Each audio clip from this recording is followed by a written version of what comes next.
নমস্কার, আমি স্নেহা চট্টরাজ। আবারও আপনাদের ভালোবাসায় নতুন পাঠ পর্ব নিয়ে চলে এসেছি।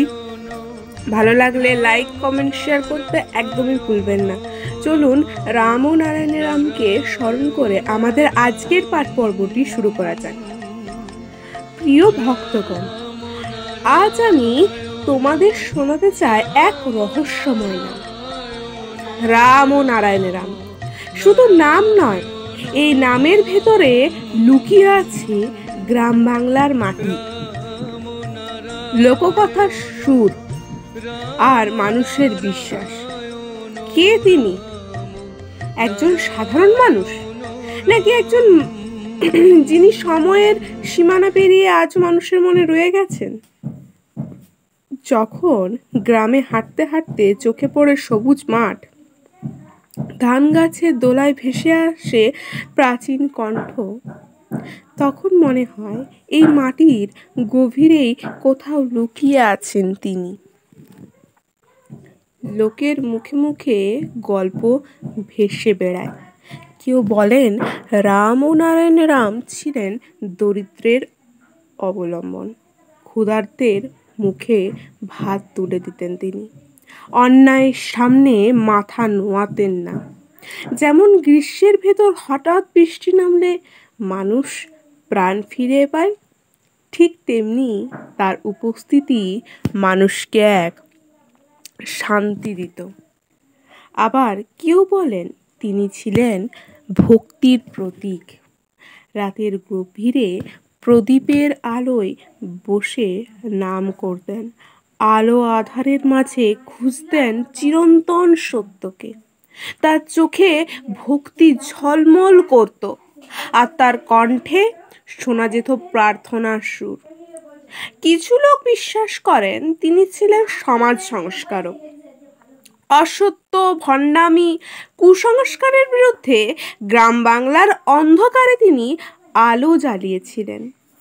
যেমন প্রদীপের এক ফোঁটা শিখা পুরো ঘরকে আলোকিত করে, তেমনি তার একটি মাত্র কথা মানুষের হৃদয়ে আলো ছড়িয়ে দিত।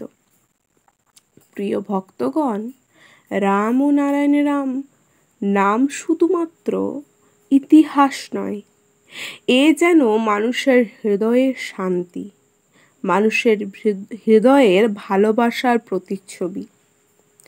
কারো কাছে তিনি সাধক, কারো কাছে আবার তিনি ন্যায় যোদ্ধা, আবারও কারো কাছে তিনি ঈশ্বরের দূত। তাহলে কে এই রাম নারায়ণ রাম?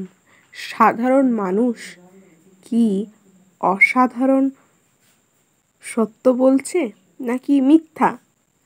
জীবন আমাদের অনেক প্রশ্ন দেয়, কিন্তু সব প্রশ্নের উত্তর আমরা খুঁজে পাই না বইয়ের পাতায়।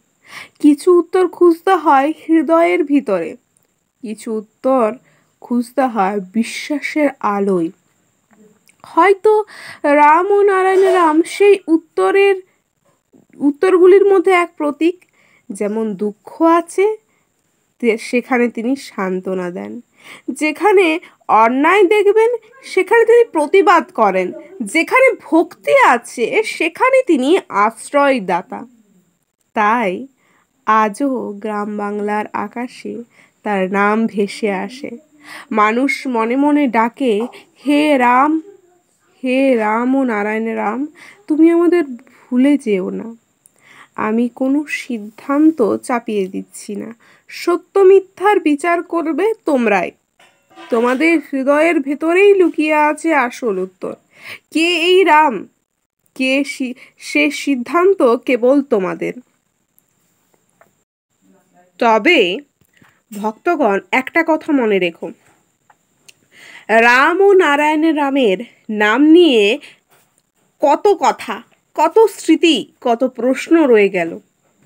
কেউ দেখেন তাকে সাধক হিসেবে, কেউ দেখেন তাকে যোদ্ধা হিসেবে, কেউ বা দেবদূত।